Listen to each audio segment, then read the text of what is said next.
Which one's are going to reach for? The obvious one that it's trying to get to. That's all you need. That's all you need, man. That's all you need. And then when you know that, you drop down to a 1 or 5 minute chart and you wait for a 1 or 5 minute stop hunt that's against that draw on liquidity. So if you're thinking it's going to go up, you wait for a swing low to be taken out on a 1 or 5 minute chart. As soon as it does that on that time frame, you have to wait for, if it's a swing low that it takes out, you have to wait for an up close candle to form immediately after that swing low is taken out. As soon as that happens, then immediately you drop down to a 30-second chart and you buy the first fair value gap. That's easy shit, man. That's easy. There's simple parameters to that.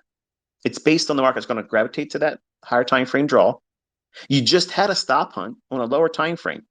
So there should be what? A displacement going towards the next opposing liquidity that's higher time frame than the one you're entering on, which is 30 seconds, right? Let's drop my laptop here. Hold on 1 second. I only have one laptop, by the way. These fucking people talking about I got all these laptops. I got one. All right, so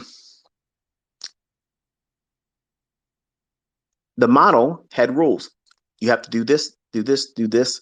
And once you have it, whatever your winning trade is, whatever it is, you eat it, you take it home, and that's what it is. Do not re-enter. Well, what is he lacking? Discipline. How does he forge it? Doing it. Doing it and then not doing it and failing and getting the repercussions of it. Okay, that's progress. What happens if he takes a losing trade? He stops. But what if he sees another setup? He can't take it. What does he lack? Discipline. So when he tries to do a second trade and he makes money on it, what does he hear from me? Why are you doing that? But Dad, look what I mean. Why did you not listen? The whole point of this is for you to forge what? Discipline, following a model, because that will yield you the results. You coloring outside the lines is not you following the rules. The wins that you make outside of your model are not to be celebrated. That's you cheating on your wife and getting away with it.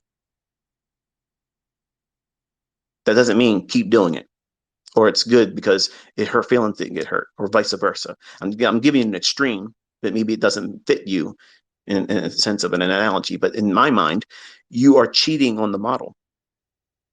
You're not giving it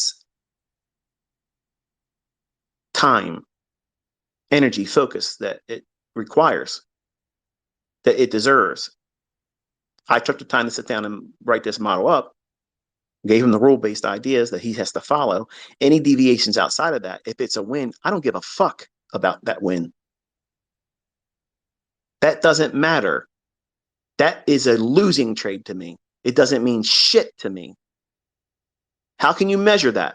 That's not part of the equation here. It's outside of the logic. So you can't champion it. You can't give it its props and say, yeah, look at this. Who gives a shit about that? And that's what some of you might be doing.